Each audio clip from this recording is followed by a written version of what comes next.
নমস্কার বন্ধুরা, আজকে চলে এসেছি নতুন একটি রেসিপি পটলের খোসা ভাজা অথবা পটলের খোসার ভর্তা। এর জন্য পটলের খোসা ভালো করে ধুয়ে নিয়ে মিক্সার গ্রাইন্ডারে দিয়ে দিব। এদিকে মশলা হিসেবে নিয়েছি 2টি মিডিয়াম সাইজের পেঁয়াজ, 3-4টে রসুনের কোয়া আর 3টে কাঁচা লঙ্কা।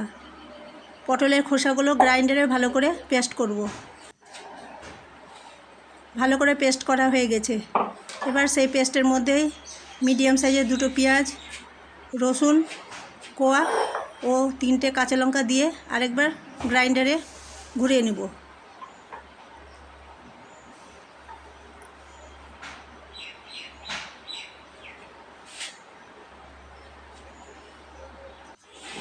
গ্রাইন্ডারে ভালো করে ঘুরিয়ে নিয়েছি।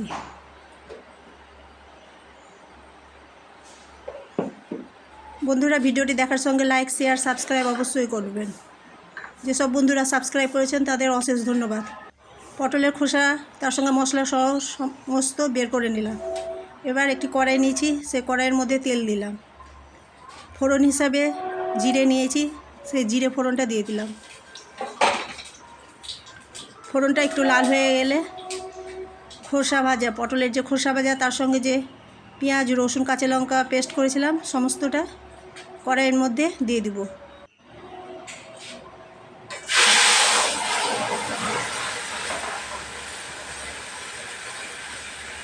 এবার ভালো করে নাড়াচাড়া করে করতে হবে।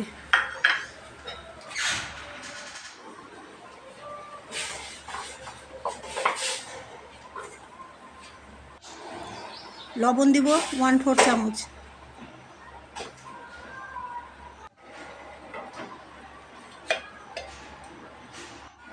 হলুদ দিব 1/4 চামচ। এবার ভালো করে পটলের খোসার ভর্তাটা জাল দিয়ে দেব।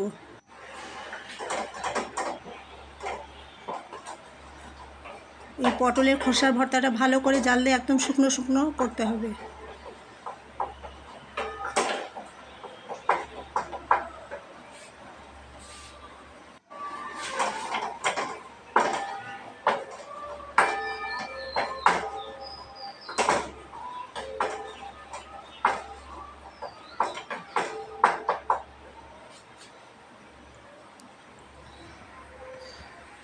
খোসার ভর্তাটা অনেকটাই জল কমে এসেছে।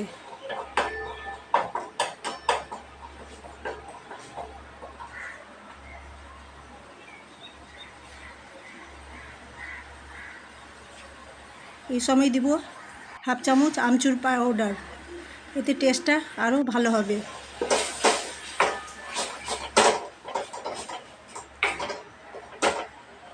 ভালো করে নাড়াচাড়া করে আরও সুন্দরভাবে শুকনো করে